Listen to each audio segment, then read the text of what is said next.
Hey, what's up guys? My name is Fire, and today I'm going to be talking about whether or not you should buy a 144Hz monitor for CSGO.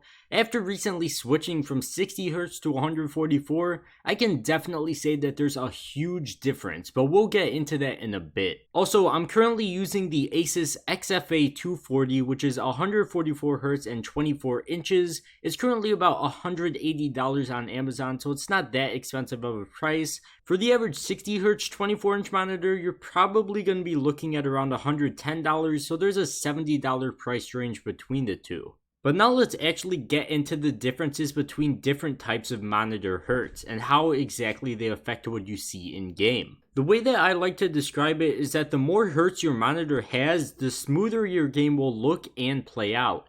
The best way I can describe it is that it will actually feel like you're getting the FPS you have in game if you upgrade from a 60Hz to something higher. Like for example, if I'm getting 300 FPS in CSGO and I'm playing on a 60Hz monitor, it's still gonna feel like 60Hz, it's gonna be really choppy, really not looking that good, but if I upgrade to something higher, it's gonna look and feel a lot smoother and better. 60Hz monitors also tend to have a lot of screen tearing, which is when more frames are being shown at one time than your monitor can compensate for. Enabling VSync in games will try to fix this, but if you do that on a 60Hz monitor, it honestly feels like you're playing on a calculator, man. But if you upgrade to a higher hertz monitor, you'll have practically no screen tearing, because most monitors come with this magical thing called G-Sync, which is pretty much something that eliminates all screen tearing. And since your monitor's refresh rate is higher, the game is still gonna feel smooth and like you're getting the FPS you should be getting. But let's not forget the one problem with 240Hz monitors. Currently, the cheapest one is $250, which for me, that's like 2.5 years ad revenue, man. That's a lot of money if I'm gonna keep it real with you.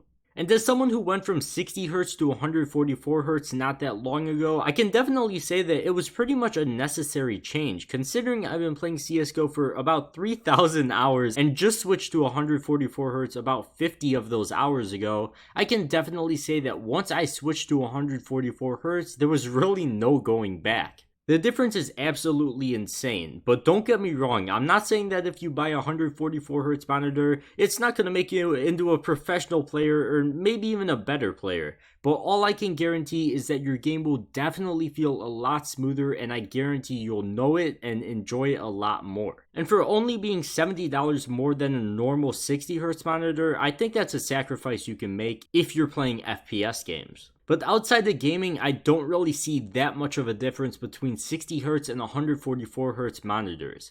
Watching videos on YouTube or something like that really won't have a difference since most videos are uploaded capped at 60 FPS anyway, so if you're not playing games, having a gaming monitor with 144 or 240Hz really isn't worth the price. And if you do go out and buy a 144 or 240Hz monitor to play games with, you definitely don't need more than one of them. I'm seeing a ton of people out there buying like two 144Hz monitors for some reason. It's not necessary. You don't need a second monitor if you're not going to be playing games on it. But to pretty much wrap things up, just as a bit of a side note, if you do end up upgrading your monitor to 144 or 240Hz, be sure to change the refresh rate by going into the NVIDIA control panel, adjust desktop size and position, and make sure that it is set to the correct refresh rate, because you don't want to be spending quite a bit of money on a good monitor just to realize you've had it set to 60Hz the whole time. I know people that have done this, it's pretty funny once it happens, but don't let it happen to you. I don't want you guys wasting your money. But besides that, that pretty much does wrap up this video, so if you guys did enjoy, don't forget to leave a like and subscribe, and I will see you guys in the next one.